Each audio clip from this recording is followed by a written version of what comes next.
my simple message is this. If we have the black boys and the black girls in the inner cities.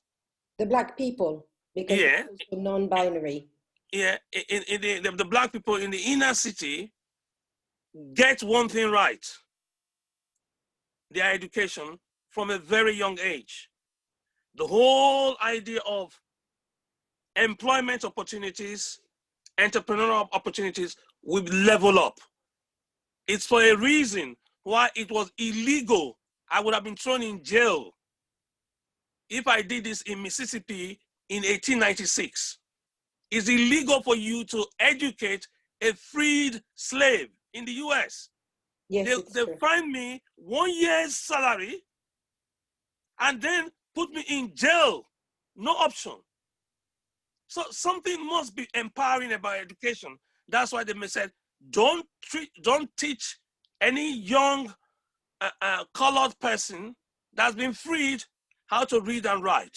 Because they knew if they taught you how to read and write, you'll be so empowered, you know your rights, you know when to make a demand on your right, nobody can fool you.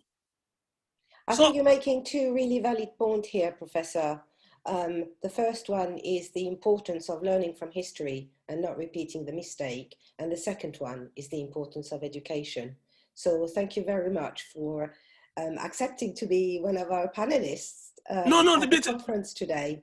But this is what I love. This is what I live for. I can feel your passion. Yeah. So I understand you had some questions about the conference. Yes. So number one, what is the vision behind the conference? Why are you running this conference? Well, I think we need to be working in a compassionate, trauma-informed and bias-aware manner.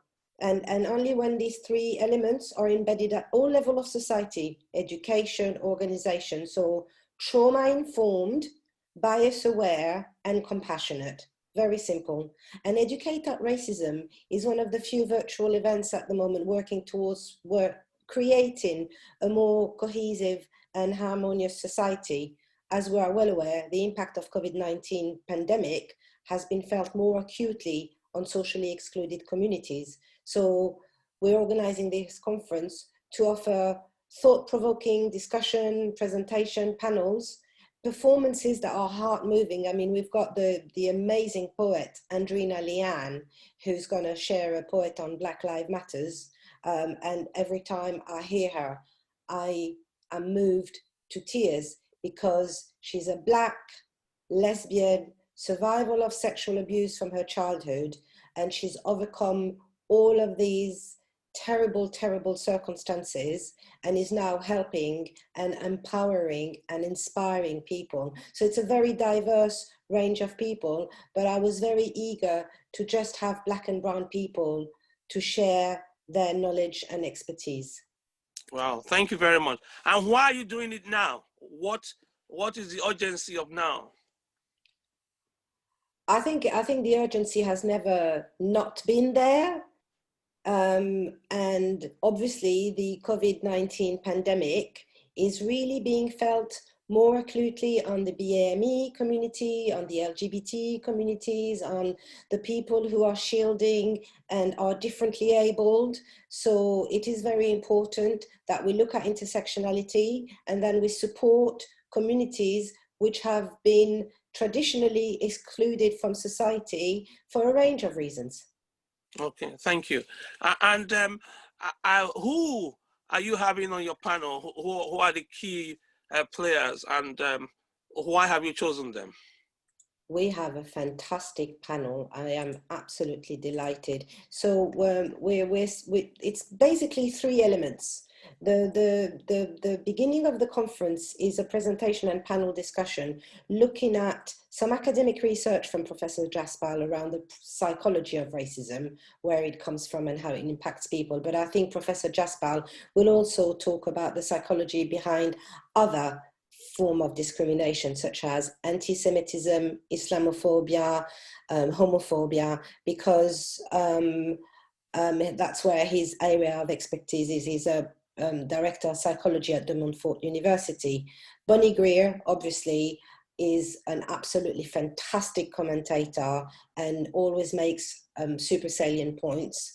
Priya Luque is an economist and trustee at the Equality Trust, and Dr. Patrick Vernon has been extremely active in the Windrush campaigns, as well as other Black Lives Matters movement. So that's the first panel, kind of sort of like launching and contextualizing it in a psychological and societal way.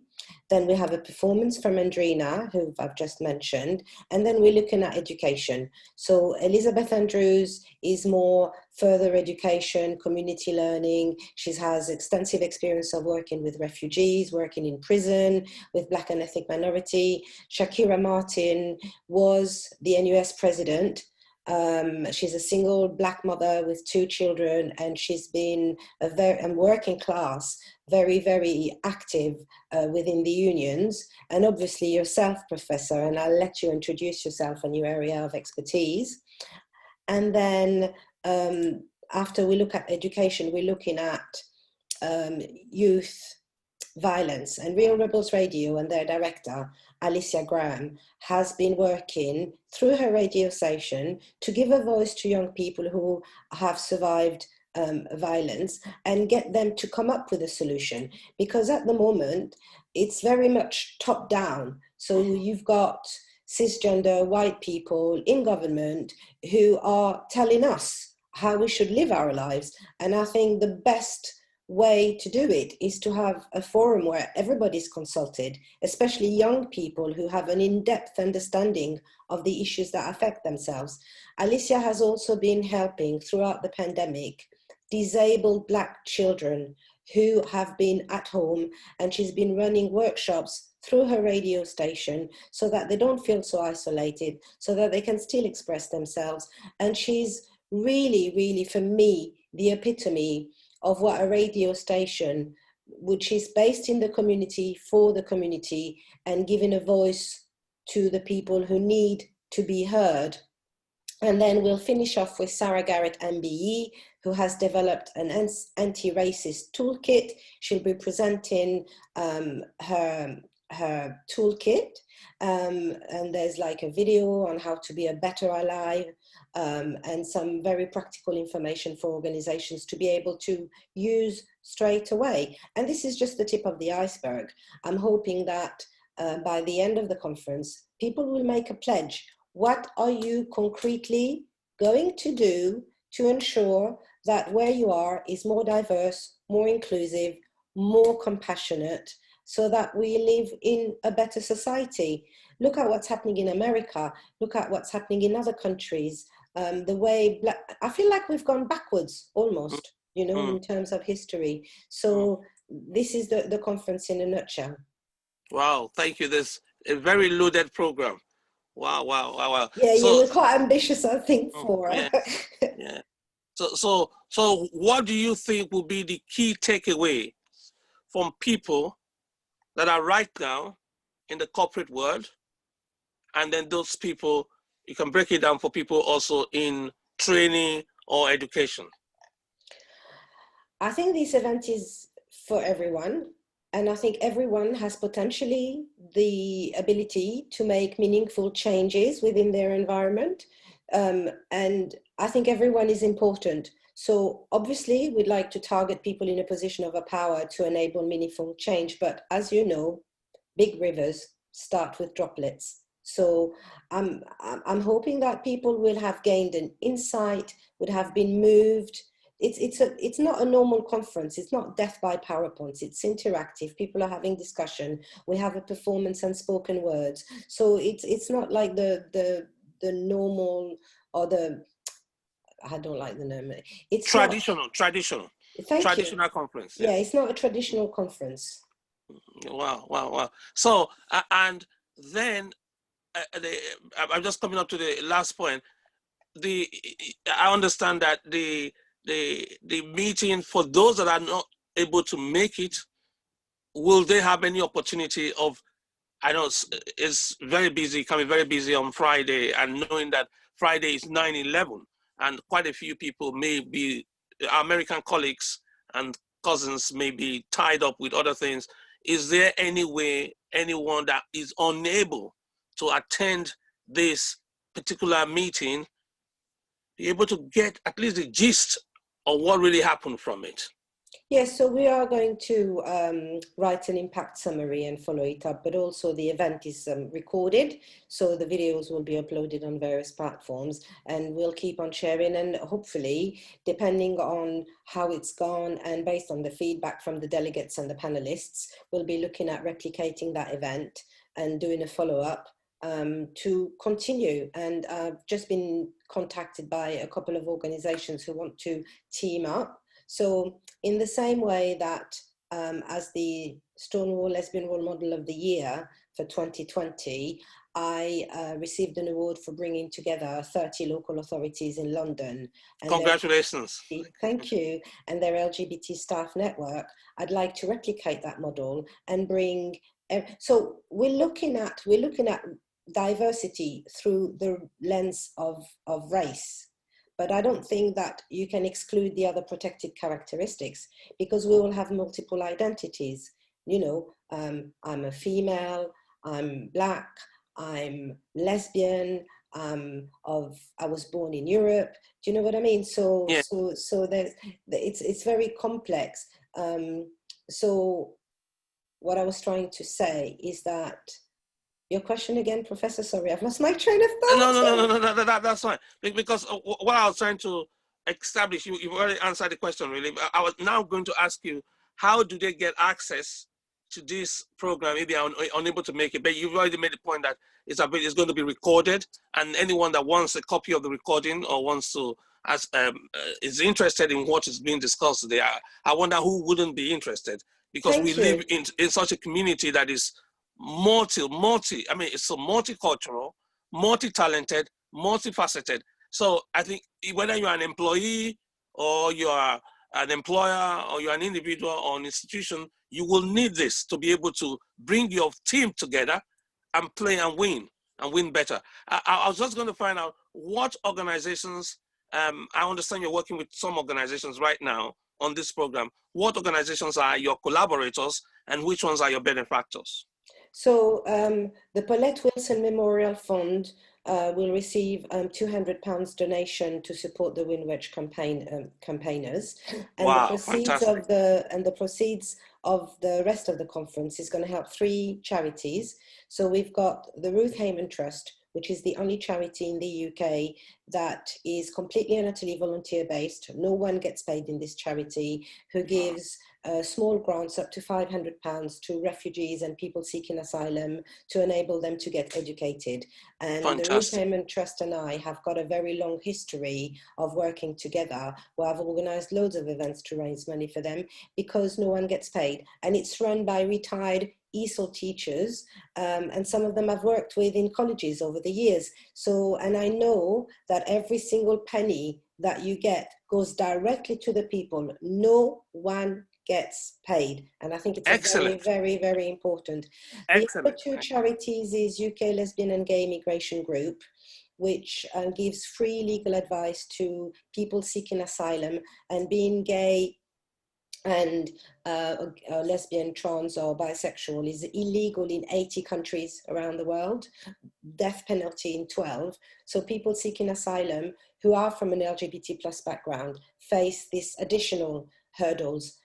So UK LGIG is getting, is benefiting. And the last one is Let Voice Be Heard, which is a self-help group, peer support. They don't even have a charity status, supporting 75 asylum seekers from Bangladesh, Pakistan, and India. I already had a GoFundMe, and we got about nearly £700, and we've fed 35 people through the pandemic. We bought them clothes, we gave them travel cards, we gave them food, because this pandemic has had a huge detrimental impact on the poorest of the poor. And these are people who are digitally excluded. So most of people seeking asylum survive on less than £40 a week for everything. For everything. 40 That's incredible. That's incredible. It's impossible to live on. So I think that, I mean, everybody needs help. and we've got so many million people living below the poverty line. There are some white working class people as well who are suffering. But, you know, we made a choice to support the Ruth Hayman Trust, UKL Gig, and Let Voice Be Heard, and make a donation to the Paulette Wilson Memorial Fund to support Windrush campaigners. Excellent. Thank you. I can't thank you enough for all the amount of effort, energy you're putting into these less privileged groups that the society is completely conveniently forgotten, that the government does not even believe they exist. They don't exist in the priority list of the government. They're too busy doing politicking. So I'm so excited that you can think of this and put this together at such a time as this. I hope we're able to do something more during the Black History Month, or you can do like come up with another installment, because we need the education. All of us need the education. All of us. Because if we exclude these groups from our Olympic team, guess what? We'll get a third of the Olympic tally. So you are trying to bring in people to contribute to the economic Olympic. That's essentially what you're targeting. You want everyone to be a participant so that they will not only benefit themselves, but they will contribute to the wider community. And we're all the better for it. Yeah. The society needs every single hand on deck, especially right now that we are going through such a turbulent time. So I'm so grateful, and I thank you for your innovation. Thank you for your patience. Thank you for putting this together. And I hope everyone that is hearing us and have seen us today goes straight to the Eventbrite to go and register. And if you're watching it after the event, please, you have the opportunity to click on it and get a video of it, because ignorance is the most expensive product anybody can have. That's And really well said. information is so liberating. I mean, it transforms people. So I want to thank you for this. And I must recall the word of Nelson Mandela here. It says, the most powerful weapon on planet Earth that can make any change is education. And you are doing this in the most amazing way. Thank Thank you. you very much indeed. Thank you.